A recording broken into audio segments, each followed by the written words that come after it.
নমস্কার, শুরু করছি নিউজ এট 2 আর এই মুহূর্তে আপনাদের বলি 27 তারিখের নীতি আয়োগের বৈঠকে বাংলার জন্য কি আলোচনা হয়েছে, কি ভালো মন্দ আমাদের বাংলার মানুষের হবে তা কেউ জানে না, জানে শুধু বিতর্ক হচ্ছে।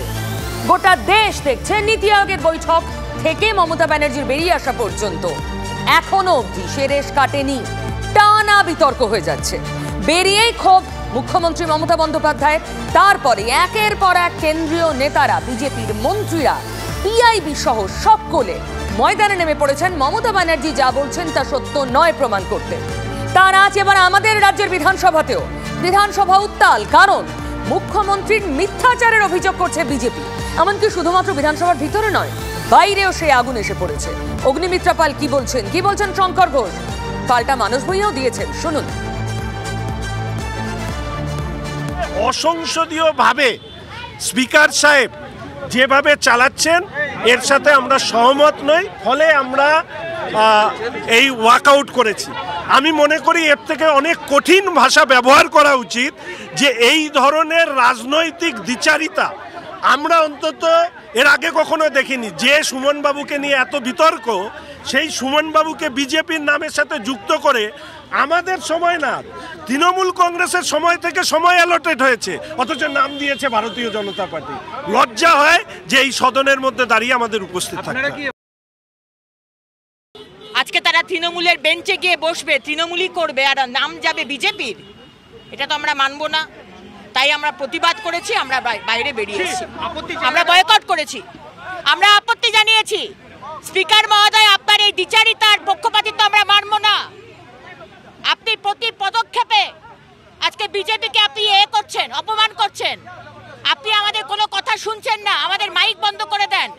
আজকে মুখ্যমন্ত্রী নাটক করতে গেছিলেন, নাটক করে এসছেন নীতি আয়োগের বৈঠকে। উনি বলছেন ওনার মাইক বন্ধ করে দেওয়া আছে, অসত্য কথা। আর সত্যিকারের আপনারাও দেখেছেন আমাদের মাইক বন্ধ করে দেওয়া হয়। টাকা না পাওয়ার জন্য তিনি বলবেন না তার মাইক্রোফোন বন্ধ করে দেওয়া হবে, তিনি প্রতিবাদ করে বেরিয়ে এসছেন। বিরোধী বিজেপি কি বলছে না, উনি তো পরিকল্পনা করে গিয়েছিলেন। আচ্ছা বলুন তো, এদের আমি কি বলবো? আসলে ব্যাপারটা কি জানেন, মুখ্যমন্ত্রী মমতা বন্দ্যোপাধ্যায় নীতি আয়োগে গেছেন, প্রতিবাদ করে বেরিয়ে এসছেন। তিনি কেন্দ্রবিন্দু ভারতবর্ষের এই মুহূর্তে, সব উড়ে চলে গেছে। এইটা বিজেপি এবং বিজেপির সাগরেদরা সহ্য করতে পারছে না। অনারেবল স্পিকার স্যারের অনুমতি নিয়ে আমি একটা স্পেশাল মেনশন আজকে প্লেস করেছিলাম। বিজেপির দুজন পার্টিসিপেট করেছেন। মানুষ ভূঁইয়ার কথাটা শুনলেন। মমতা ব্যানার্জি প্রসঙ্গে বলতে গিয়ে তিনি বললেন তিনিই তো কেন্দ্রবিন্দু আর বিজেপি সহ্য করতে পারছে না। মানে মমতা ব্যানার্জি কেন্দ্রবিন্দু। কিসের কেন্দ্র? বিরোধী বলয়ের কেন্দ্র। চলুন এ নিয়ে কথা বলি। আমার সঙ্গে রয়েছে এই মুহূর্তে সুপ্রিয়, আমার সহকর্মী। সুপ্রিয়, বিজেপি একদম মমতা ব্যানার্জি 27 তারিখ বৈঠক থেকে বেরিয়ে এসেই যা বললেন, তারপরের যে মুড সেটাই ক্যারি ফরওয়ার্ড করছে আজকের বিধানসভাতেও। কিন্তু মমতা ব্যানার্জি মুখ, তিনি সমগ্র প্রতিবাদের অন্যতম মুখ। এইটা কোথাও তৃণমূল এস্টাবলিশ করার চেষ্টা করছে।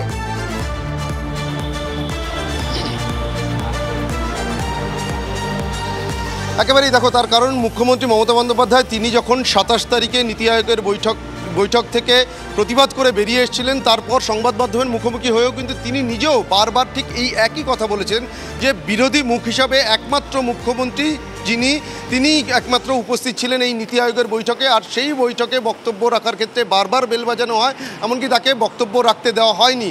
এবং সেই প্রতিবাদে একদিকে যেমন দিল্লিতে সংসদে তৃণমূলের সাংসদরা তারা সরব হয়েছেন, এবং সেই আজ এসে পড়েছে রাজ্য বিধানসভাতেও। আমরা আজকে যেটা দেখলাম, যে বিধানসভার অধিবেশন শুরু হওয়ার কিছু সময়ের মধ্যেই তৃণমূল কংগ্রেসের তরফ থেকে এই যে নিন্দা প্রস্তাব, মুখ্যমন্ত্রীকে নীতি আয়োগের বৈঠকে উদ্দেশ্যপ্রণোদিতভাবে অপমান করা হয়েছে, তাকে বক্তব্য রাখতে দেওয়া হয়নি, সেই বিষয়কে তুলে ধরে তারা নিন্দা প্রস্তাব আনে এবং আলোচনার দাবি করে। এবং সেই আলোচনা পর্ব শুরু হওয়ার পরেই শঙ্কর ঘোষ সহ আরও 2 বিজেপি বিধায়ক তারা আলোচনাতে প্রথমটাতে অংশ নিলেও কিছু সময়ের মধ্যেই তারা কিন্তু যেটা দাবি করেন, যে এই যে দাবি করা হচ্ছে তৃণমূল কংগ্রেসের তরফ থেকে বা মুখ্যমন্ত্রী মমতা বন্দ্যোপাধ্যায় যে দাবি করছেন তা সম্পূর্ণ ভিত্তিহীন এবং তিনি মিথ্যাচার করছেন।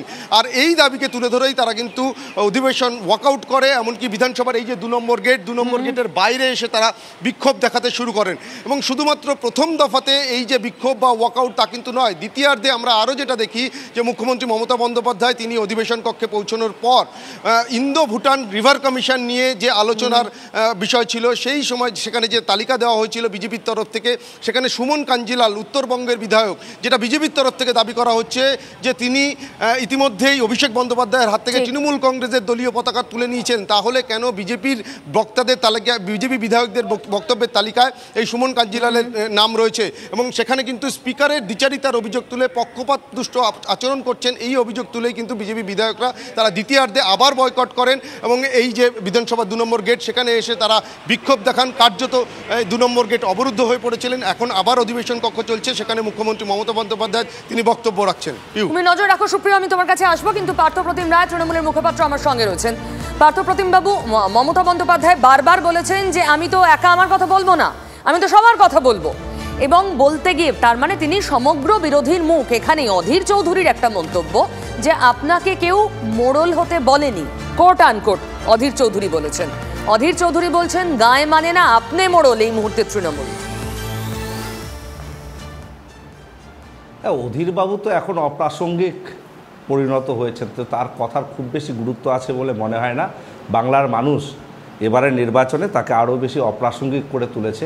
তিনি যেভাবে খানিকটা বিজেপির হয়েই মাঝে সাঝে সওয়াল করেন তৃণমূলের বিরোধিতা করতে গিয়ে, সেই জায়গাটার মুখ্যম জবাব এবার এর নির্বাচনে বহরমপুরের বাসী তাকে দিয়েছে। সুতরাং তিনি কি বলছেন সেটা খুব বেশি গুরুত্বপূর্ণ নয়। এটা গুরুত্বপূর্ণ যে মমতা বন্দ্যোপাধ্যায় নন বিজেপি শাসিত রাজ্যগুলোর হয়ে এবং বাংলার হয়ে নিশ্চিতভাবে বাংলার মুখ্যমন্ত্রী হিসেবে তিনি যে বাজেটে বঞ্চনা করা হয়েছে, বাংলার প্রতি বঞ্চনা করা হয়েছে, বা বিজেপি বিরোধী যে সমস্ত জায়গায় শাসন ব্যবস্থায় যে রাজ্যগুলোতে রয়েছে সেখানে যে চরম বঞ্চনা করা হচ্ছে বাজেটে, সেই বিষয়গুলো তিনি নীতি আয়োগের মিটিংয়ে তুলে ধরতে চেয়েছেন। কিন্তু দুর্ভাগ্যবশত আমি একটা বিষয় তো স্পষ্ট হওয়াটা খুব জরুরি পার্থপ্রতিম বাবু, যে সমস্ত বিরোধীদের হয়ে একজন গিয়েছিলেন নীতি আয়োগের বৈঠকে, এটা বারবার তৃণমূল বলছে, আপনারা সবাই বলছেন, আজ বিধানসভাতেও বলেছেন, ফিরহাদ হাকিমের বক্তব্য বিধানসভার ভিতরে রয়েছে। এখানে কি সমস্ত বিরোধীদের সঙ্গে আপনাদের কোনো বৈঠকের বা আলোচনার ভিত্তিতেই সিদ্ধান্ত যে কেউ যাবে না, সবার হয়ে একজন যাবেন, বাংলার মুখ্যমন্ত্রী যাবেন, নাকি এটা বাংলা নিজে নিজে ঠিক করে নিয়েছে যে আমরা গিয়ে সবার কথা বলবো? আমাদের দল বা মুখ্যমন্ত্রী কখনোই এই কথা বলেনি যে গোটা বিরোধীদের পক্ষ থেকে তিনি যাচ্ছেন। তিনি বলেছেন বিরোধীদের হয়ে তিনি সেখানে বলবেন, মানে তিনি বাংলার হয়ে যেমন বলবেন, পাশাপাশি তার মানে বিরোধীদের মুখ গোটা বিরোধী সেগমেন্টের একজন প্রতিনিধি, তাই তো বোঝায়। মমতা বন্দ্যোপাধ্যায় বিরোধীদের, অবশ্যই মমতা বন্দ্যোপাধ্যায় ভারতবর্ষের রাজনীতিতে অন্যতম বিরোধী মুখ, এটা বলার অপেক্ষা রাখে না। এটা বলতে গিয়ে কাউকে মুখপাত্র হওয়ার প্রয়োজনীয়তা নয়, গোটা ভারতবর্ষের গণতন্ত্র প্রিয় সকল মানুষ সেটা অবগত রয়েছে। কিন্তু বাকি কংগ্রেস বলেছে, টুইট করেছে যে না গেলেই বোধহয় ভালো হতো। না, সেটা দেখুন বিভিন্ন দল বিভিন্ন রকমভাবে এটার ব্যাখ্যা করেছে। মমতা বন্দ্যোপাধ্যায় তিনি উপলব্ধি করেছেন যে গিয়ে বিরোধিতা করাটা হয়তো সবথেকে ভালো একটা দিক, তাই তিনি সেখানে গিয়ে বাংলার প্রতি বঞ্চনা সহ অন্যান্য রাজ্যগুলোর প্রতি যা বঞ্চনা করা হয়েছে সেই বিষয়টা তিনি তুলে ধরতে চেয়েছেন। কিন্তু বিজেপি যে এটার সঙ্গে মিথ্যাচার জুড়ে দিচ্ছে, কারণ উনি বলেছেন বলতে দেওয়া হয়নি। বিজেপি তো বলবেই সাধারণত, কারণ বিজেপির তো আমরা অ্যাক্টিভিটিস দেখেছি, পার্লামেন্টেও কিভাবে বিরোধীদের মাইক বন্ধ করে দেওয়া হয়, পার্লামেন্টে কিভাবে বিরোধী সাংসদদেরকে বহিষ্কার করা হয়, সাসপেন্ড করা হয়, এটা দেখেছি বিরোধীদের কিভাবে কণ্ঠরোধ করা হয়। স্বাভাবিকভাবে সেখানে নীতি আয়োগে যে মমতা বন্দ্যোপাধ্যায়কে বলতে দেওয়া হয়নি, এটা সমস্ত গণতন্ত্রপ্রিয় মানুষরা ভালোভাবেই জানেন, এবং বিজেপি যেটা বলছে আসলে সেটা তারা তাদের মিথ্যাচারকে ঢাকতে বলছে, যেটা তারা অন্যায় করছে এটা বোঝার বা জানার ইচ্ছেও মানুষের আছে কিনা, কারণ এটা খুব কদর্য বিতর্ক। কোন রাজ্যের মুখ্যমন্ত্রী যা বলছেন, মুখ্যমন্ত্রী প্রসঙ্গে বিরোধীরা যা বলছে, দুটোই অত্যন্ত কদর্য পর্যায়ে নেমে যাচ্ছে। তাহলে কে মিথ্যাচার করছেন আমরা এই প্রসঙ্গে ঢুকতে চাই না। আমার মূল প্রশ্ন যেটা দিয়ে শুরু করেছিলাম পার্থপ্রতিম বাবু, বাংলার হয়ে বলতে উনি গিয়েছেন, বঞ্চনা নিয়ে বলতে বাংলার মানুষের কি হলো? নীতি আয়োগ শেষ থেকে এখন অবধি আমরা দেখছি শুধু বিতর্ক, কে মিথ্যা বলেছেন, কে সত্যি বলেছেন, আমরা ইন্টারেস্টেড নই। বাংলার মানুষের কি হলো, জানা গেল কিছু? না না, কদর্য বিতর্ক কেন বলছেন? যেখানে বিরোধীদের বলতে দেওয়া হয় না পার্লামেন্টে, সেটাকেও কি কদর্য? দেখুন, এটা আপনার পক্ষের ভার্সন, এটা আপনার পক্ষের ভার্সন। উল্টো পক্ষের ভার্সনটাও দায়িত্বশীল টিভি9 বাংলা তুলে ধরবে। ফলে কোনো পক্ষ না নিয়ে আমরা এটাই বলবো, এটা বিতর্ক পার্থপ্রতিম বাবু, এটা বিতর্ক, এটা আপনার ভার্সন। আপনি কদর্য বিতর্ক বলবেন? এটা কদর্য বিতর্ক, কেউ মিথ্যাচার করছেন, এটা অভিযোগ ওঠা ইটসেলফ খুব খারাপ জিনিস। আমরা আমাদের কথা বলতে গেছেন তো মুখ্যমন্ত্রী আমাদের রাজ্যের, আমি তো সেটা শুনতে চাইবো। আমি একজন লেম্যান, ইন্টারেস্টেডই নই কে সত্যি বলেছেন কে মিথ্যে বলেছেন জানতে। আমি জানতে চাই নীতি আয়োগে কি এমন ঠিক হলো যাতে ভবিষ্যতে আমার উপকার হতে পারে। আমি তো এই বাংলার মানুষ, এক লাইনও শুনেছি সে সম্পর্কে, বলতে পারবেন আপনি? বলুন তবে। না না, বাংলার হয়ে এবং অন্যান্য রাজ্যগুলো মমতা বন্দ্যোপাধ্যায় খানিকক্ষণ বলেছেন যে কিভাবে বাজেটে বঞ্চনা করা হয়েছে, কি কি জায়গায় বরাদ্দগুলো দেওয়া হয়নি, সেই কথাগুলো তিনি বলেছেন, কিন্তু তাকে সম্পূর্ণভাবে বলতে দেওয়া হয়নি। বাংলার জন্যে কেন স্পেশাল প্যাকেজ দেওয়া হবে না যেটা অন্ধ্রপ্রদেশ বা বিহারে দেওয়া হচ্ছে, এই কথাগুলোই মমতা বন্দ্যোপাধ্যায় সেখানে বলতে চেয়েছেন, খানিকটা বলেছেন, সম্পূর্ণভাবে সঙ্গে থাকুন। এই এক কথা আমরা 27 তারিখ থেকেও শুনছি, এটা আরো চলবে, বিধানসভাতেও চলছে, প্লিজ সঙ্গে থাকুন। বরং আমরা অন্য প্রসঙ্গে যাই, কারণ অ্যাসেম্বলিতেও ঝড় উঠছে, হয়তো এবারও উঠবে, লোকসভাতেও রাহুল গান্ধী বলবেন, একটু পরে সেটাও আপনাদের শোনাবো। তিনি ওই বাজেট নিয়ে বলবেন। আমরা দেখেছি অভিষেক ব্যানার্জিও বাজেট নিয়ে কিভাবে ওই বাজেটের প্রত্যেকটা অ্যালফাবেটকে তিনি সাজিয়েছিলেন আক্রমণের অস্ত্র হিসেবে, এবং খুব সুন্দর করে তিনি বক্তব্য রেখেছিলেন, অত্যন্ত ঝাঁঝালো বক্তব্য রেখেছিলেন। তবে এবার আপনাদের টলিপাড়ার খবরটা দিয়ে দিই। অ্যাসেম্বলি আর সংসদ পার্লামেন্টের দিকে তো তাকাতেই হবে। টলিপাড়ায় এমন নজিরবিহীন সংঘাত সত্যি আগে দেখা যায়নি, এবং সংঘাতটা হচ্ছে তৃণমূল বনাম তৃণমূলের সংঘাত, ফেডারেশন বনাম গিল্ডের সংঘাত। আপনাদের জানিয়ে দিই, একটু আগেই প্রসেনজিৎ চট্টোপাধ্যায়ের বাড়িতে বৈঠকে বসেছেন পরিচালকরা। আমি আরও আপডেট নেব, এই মুহূর্তে সুচরিতা আমার সঙ্গে রয়েছে। সুচরিতা, বৈঠকের কি আপডেট, সংঘাতেরই বা কি আপডেট? দেখো, বৈঠকে যদি আপডেট হয় সেটা হচ্ছে প্রসেনজিৎ চট্টোপাধ্যায় তার বাড়িতে প্রযোজক এবং অন্যান্য যারা পরিচালক রয়েছে তাদেরকে নিয়ে মিটিং শুরু করেছেন, এবং এই যে মিটিং সেটা অবশ্যই তিনি চাইছেন যে এই যে সংঘাত ফেডারেশনের সঙ্গে পরিচালকের, সেটা তিনি মিটিয়ে নিতে চাইছেন। কারণ এই সব কিছুর মধ্যে কিন্তু সব থেকে যেটা ক্ষতিগ্রস্ত হচ্ছে সেটা হচ্ছে শুটিং, অর্থাৎ সিনেমার শুটিং, পুজোর সিনেমার শুটিং। এখন থেকে যদি শুটিং না হয় তাহলে কি পুজোর আগে সেই সব ছবিগুলো মুক্তি পাবে? তার থেকেও বড় কথা সিরিয়াল, যে সিরিয়াল প্রতিদিন শ্যুট হয় এবং প্রতিদিন দেখা যায়, এবং সেই সিরিয়ালের সঙ্গে বহু মানুষের আর্থিক একটা বিষয় রয়েছে, যারা টেকনিশিয়ান, যারা অভিনেতা এবং যারা পরিচালক অবশ্যই। এবং এই যে পরিচালকরা আজকে সকাল থেকে এলো না, তার ফলে কিন্তু দেখা যাচ্ছে যে প্রত্যেকটা স্টুডিও সেটা কিন্তু একদম সুনসান রয়েছে। এবং এর মাঝে আরেকটা বিষয় হয়েছে, গতকালকে সন্ধেবেলার পর 2 ঘন্টার একটা নোটিশ পাঠানো হয় ফেডারেশনের কাছে বিভিন্ন প্রযোজক সংস্থার থেকে, এবং তারপর তারা প্রায় সারা রাত ধরে শুটিং করে কিছুটা ব্যাংকিং করেছে। কিন্তু পিউ, এই যে ব্যাংকিং 2-3 দিনের বেশি কিন্তু নয়, অর্থাৎ 2-3 দিনের মধ্যে যদি এই সমস্যা না মেটে তাহলে কিন্তু অবশ্যই অচল অবস্থা একটা তৈরি হতে পারে এই টলিপাড়াতে। সুচরিতা, তোমার থেকে পরে আবার আপডেট নেব, তবে এটা সত্যি বেনজির। দেখুন, ছোটখাটো সংঘাতের খবর যে আগে বাইরে আসেনি টলিউডের গণ্ডি পেরিয়ে, এমন নয়, কিন্তু এটা কেন হচ্ছে? পার্থপ্রতিম বাবু, কোনো উত্তর আছে? কি করে আপনারা সামলাবেন? দেখুন, এটা টালিগঞ্জের স্টুডিওর একদম আভ্যন্তরীণ বিষয়, তাদের টেকনিশিয়ান পরিচালকদের মধ্যে এটা একটা ভুল বোঝাবুঝি আমি বলবো, তারা সেটা নিশ্চিতভাবে মিটিয়ে নেবে। তারা অনেক সৃজনশীল মানুষ, অনেক তারা সেন্সিটিভ মানুষ, নিশ্চিতভাবে তাদের কাজের জায়গাটা তারা উপলব্ধি করবে, এবং সেই উপলব্ধির জায়গা থেকে তারা আলোচনার মাধ্যমে, পারস্পরিক আলোচনার মাধ্যমে বিষয়টা মিটিয়ে নেবে।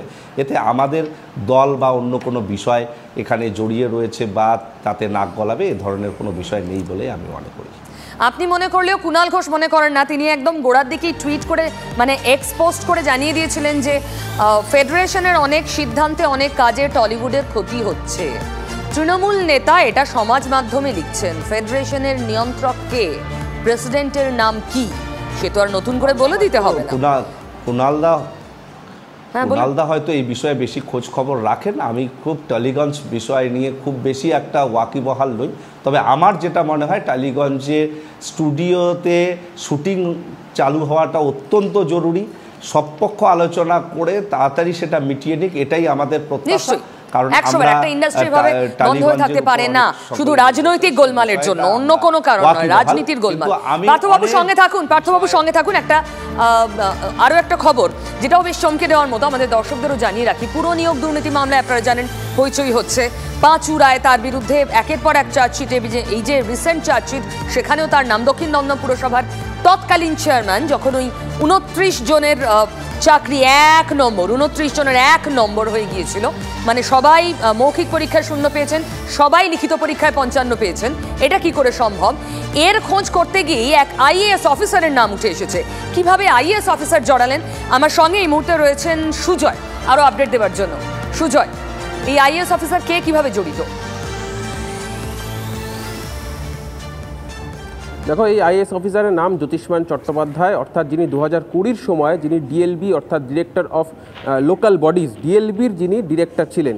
এই আইএএসের ভূমিকা নিয়ে চার্জশিটের 26 এবং 30 নম্বর পাতায় সিবিআই যে বিস্ফোরক তথ্য দিয়েছে, সেখানে বলা হচ্ছে যে পাঁচুড়ায় 15ই মে 2020 সালে একই দিনে দক্ষিণ দমদম পুরসভায় 29 জনের নিয়োগের যে ফাইল, সে তাতে সই করেছিল। কিন্তু তার আগের দিন অর্থাৎ 14ই মেতে ওই ফাইলে, ওই নিয়োগের ফাইলে একই দিনে তিনটি দফতর ঘুরিয়ে সেই সমস্ত ফাইলে অনুমোদনের ব্যবস্থা করেছিলেন এই ডিএলবি জ্যোতিষ্মান চট্টোপাধ্যায়। যেক্ষেত্রে সরকারি ক্ষেত্রে আমরা দেখি যে লাল ফিতের ফাঁসে আটকে থাকে দীর্ঘদিন, সেখানে একই দিনের মধ্যে 3টি দফতর ঘুরিয়ে সমস্ত সই করে ফাইলটিকে দক্ষিণ দমদম পুরসভায় পাঠানোর ব্যবস্থা করেছিলেন এই জ্যোতিষ্মান চট্টোপাধ্যায়। তারই দপ্তরের এক কর্মী আপত্তি করেছিলেন, তিনি প্রশ্ন তুলেছিলেন এইভাবে নিয়োগ নিয়ে, কিন্তু তার কথাতেও কোনো কর্ণপাত করেননি এই জ্যোতিষ্মান চট্টোপাধ্যায়। সেই ফাইল তিনি 14ই মে পাঠিয়ে দিলেন দক্ষিণ দমদম পুরসভায়, পরদিনই তাদের জয়েনিংয়ের ব্যবস্থা করলেন এই পাঁচুড়ায়। ফলে শুধু পাঁচুড়ায় নয়, এই জ্যোতিষ্মান চট্টোপাধ্যায়ের ভূমিকা নিয়েও সিবিআই প্রশ্ন তুলছে যে কী করে এমনটা সম্ভব, কেন এত তাড়া। আর সেখানেই তাদের কাছে যে নথি এসে পৌঁছেছিল, সেখানে চার্জশিটে বলা হচ্ছে যে কোভিডের সময় special case, coat unquote special case হিসেবে এটাকে ট্রিট করা হয়েছিল, বলা হয়েছিল ডিএলবির তরফ থেকে। সেই কোভিডের স্পেশাল কেস হিসেবে দেখিয়ে 29 জনের চাকরির ব্যবস্থা বা এত তৎপরতা করা হয়েছিল। কিন্তু পরিস্থিতি কি এমনটাই ছিল যে এতটা তৎপরতার সঙ্গে তাদের নিয়োগ জরুরি হয়ে পড়েছিল?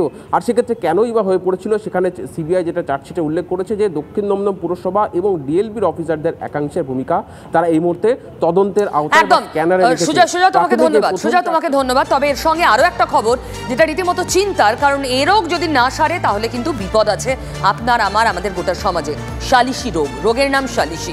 এবার কোনো জেলায় নয়, এই সালিশি রোগ এবার রাজারহাটের বাটিন্ডায় এক পঞ্চায়েত সদস্য এবং তার দলবলের বিরুদ্ধে অভিযোগ। এক যুবক, তিনি কিছু টাকা নিয়েছিলেন, তা ফেরত দিতে পারেননি, তার ফলে সালিশি, আর সালিশির পর যা হয় সবই। আমি আরো জানবো এই মুহূর্তে, আমার সঙ্গে রয়েছে সিজার মণ্ডল, কিন্তু তার আগে আক্রান্ত কি বলছেন শোনাবো। আমাদের তৃণমূলের পঞ্চায়েত মেম্বার, উনি আমাকে ফোন করে বাড়িতে 3টে ছেলেকে বাইকে করে নিয়ে আমাকে ঘর থেকে রীতিমতো তুলে নিয়ে গিয়ে সালিশি সভার নাম করে আমার উপরে উদ্যম প্রহার করেছে। সবসময় ওর উপরে প্রেশার আসছিল একজনের কমপ্লেনের ভিত্তিতে। কমপ্লেনটা হয়েছিল আমার অফিসে, আমি তো এর সাথে প্রত্যক্ষ পরোক্ষভাবে জড়িত নই। সেগুলো আমরা অন্যান্য পার্শ্ববর্তী গ্রাম মফস্বলে শুনেছি, সন্দেশখালী শুনেছি, বাট রাজারহাটে এরকমই ঘটনা এরকম প্রথম দেখলাম। এটা আমার উপরে প্রহার হয়েছে। কি বলে নিয়ে গেল?